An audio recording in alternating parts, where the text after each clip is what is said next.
Hello বন্ধুরা, তোমরা সবাই কেমন আছো? আশা করি তোমরা সবাই খুব ভালো আছো। তো আমিও ভালো আছি। তো দেখো, আমি চলে এসেছি আবারও একটা ছোট্ট ব্লগ নিয়ে। তো তোমরা ব্লগ ভিডিওটা পুরোটা দেখবে, দেখে আমাকে জানাবে। তো দেখো, আমি ব্লগ ভিডিওটা নিয়ে আসার কারণ কিসের জন্য এসেছি আমি সেটা তোমাদের সাথে পুরোটাই শেয়ার করব। তো আমি 12টার সময় স্নান করে নিয়েছিলাম, তারপরে আমি অনুষ্ঠানে এসেছি। অনুষ্ঠান করতে করতে বাজার চলে এসেছে। তো কি বাজার এসেছে সেটা তোমাদের দেখাবো। অনেক কিছু আইটেম নয়, তো একটাই আইটেম কিন্তু অনেক রকমের। তো সেটা তোমাদের সাথে শেয়ার করব আর তোমাদের পুরোটা দেখাবো। আর আমার কত সময় লেগেছে সেই কাজটা করতে সেটাও তোমাদের সাথে শেয়ার করব। তো তোমরা পুরোটা দেখবে, না দেখলে বুঝতে পারবে না। আর তোমরা অবশ্যই জানাবে এটা কি কি নাম এগুলোর, সেটা আমাকে বলবে। তো এখন চলো তোমাদের আমি দেখাচ্ছি। তো আমার এতটা টাইম দেখো, দুপুর 1টা থেকে 3:30 অবধি আমি এই কাজেই বিজি ছিলাম। তো আমাকে দুবার স্নান করতে হয়েছে, শরীরটাও খুব একটা ভালো নেই।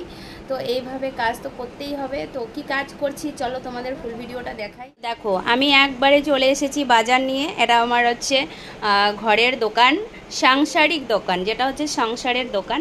তো সত্যি একদম দোকানের মতো আমি সব সাজিয়ে গুছিয়ে নিয়েছি। তো এইগুলো করতে আমার এতটা সময় লেগেছে। তো তোমাদের আমি বলবো কি কি মাছ রয়েছে এখানে, সেটা তোমাদেরকে আমি বলবো। তো দেখো, এখানে রয়েছে, এটা হলো কি মাছ, এটা হলো কাতল মাছ। এটা হলো কাতল মাছ। তো এটা শুধু এই কাতল মাছটা আর এই মাছের ডিম আর মাথা দিয়ে এটার দাম কত হতে পারে সেটা তোমরা আমাকে একদম কমেন্ট করে জানিও।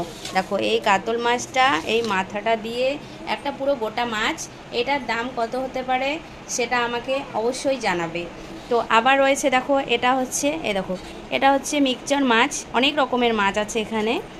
তো এগুলো অনেক রকমের চচ্চড়ি খাওয়ার জন্য এই মাছ। তো এই মাছটা কত হয়েছে, তো এই মাছের এখান থেকে এই মাছটা বেরিয়েছে। তো এটা আমি আলাদা নিয়েছি। এই দেখো, এটা হলো বুড়া চিংড়ি, একদম কুচি চিংড়ি যেটা বলে। তো এটা পকোড়া খেতেও ভালো লাগে, আর এটা দিয়ে কুয়াশ ঘন্ট খেতেও খুব ভালো লাগে। তো এই মাছটা থেকে এটা বের করেছি। তো এই দুটো মাছের দাম তোমাদের আইডিয়া, মানে তোমরা বলবে এটা আর এটা, এই দুটো মিলে কত হতে পারে জানাবে। তো তারপরে দেখো, এটা হলো একটু বড় চিংড়ি, এটা আলাদা করেই কেনা হয়ে গেছে। তো এই চিংড়ি আর এই চিংড়ি মাছের থেকে এই চিংড়ি মাছের মাথাগুলো, দেখো মাথাগুলো আমি রেখে দিয়েছি। ঠিক আছে, এইগুলো আমি কি করি, এগুলো আমি পেঁয়াজ কাঁচা লঙ্কা টঙ্কা দিয়ে এগুলো বাটা বানাই, খুব টেস্ট হয়। তোমরাও বানিয়ে নিও এটা দিয়ে, এটা খুব টেস্ট খেতে। চিংড়ি মাছের মাথা বাটা, আর এটা হচ্ছে আমি কিছু দিয়ে একটু বানাবো, এটা আলাদা। তো এই দুটোর দাম আমি তোমাদের বলছি। এই চিংড়ি মাছটার দাম শুধু 150 টাকা। এই চিংড়ি মাছটার দাম শুধু 150 টাকা আমাদের এখানে।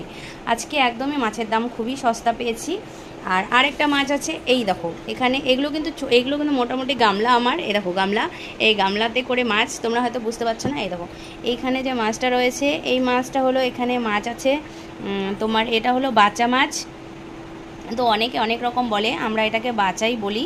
তো এটা হলো আমাদের বাচা মাছ। তো দেখো এত রকমের মাছ, এইগুলো আমার কাটতে বাছতে সময় লেগেছে এতটাই, মানে তোমাদের কি বলবো। তো এখন এই মাছগুলো আমার রাখার জায়গা নেই, এত মাছ দেখো এত গামলায়। আর আমার যেহেতু ছোট ফ্রিজ, তো ফ্রিজে এত মাছ রাখতে পারছি না, একদমই জায়গা নেই এত মাছ। এই সব মাছগুলোর দাম কীরকম হতে পারে, কত দাম, এখানে কত দাম, আমাদের সবার কাছে রিকোয়েস্ট, যারা বাজার করো তাদের কাছে রিকোয়েস্ট, এখানে কত টাকার মাছ হতে পারে।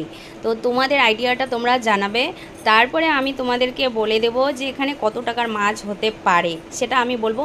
আর তোমরা যখন দামটা শুনবে, একদমই সস্তা।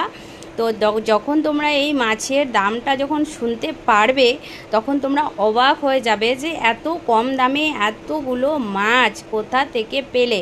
দেখো মাছগুলো কিন্তু একটাও খারাপ নয়। দেখো দেখতেই পাচ্ছ, আমি এগুলো কেটেছি নিজের হাতে। দেখো সব মাছ একদম পরিষ্কার, একদম টাটকা, কোনো পচা কোনো কিছু নেই। হয়তো ভাবতে পারো যে পচা বলে সস্তা, সস্তা নয়, একদম পচা টচা কিছু নেই, একদম সুন্দর মাছ। তো এই পুরো মাছগুলোর দাম তোমাদের কাছে রিকোয়েস্ট, যারা বাজার করো তোমরা একটু আইডিয়া করে বলবে এই পুরো মাছের দাম কত হতে পারে। যারা বলতে পারবে তাদের জন্য আমার কাছ থেকে একটা উপহার আছে, আমি নিশ্চয়ই দেবো সেই উপহারটা। তো তোমাদের কাছে রিকোয়েস্ট, এই মাছের দাম তোমরা নিশ্চয়ই আমাকে জানিও। তো আমার এখন খিদে পেয়ে গেছে, তো আমি এখান থেকে 2 পিস কাতল মাছ নিয়ে ভেজে এখন আমি ভাত খাবো, কারণ আমার মাছ দেখে তো প্রচুর খিদে পেয়ে গেছে। তোমাদের কার কীরকম লাগলো আমাকে জানিও, আমি এখন মাছ দিয়ে ভাত খেয়ে নিব। টাটা।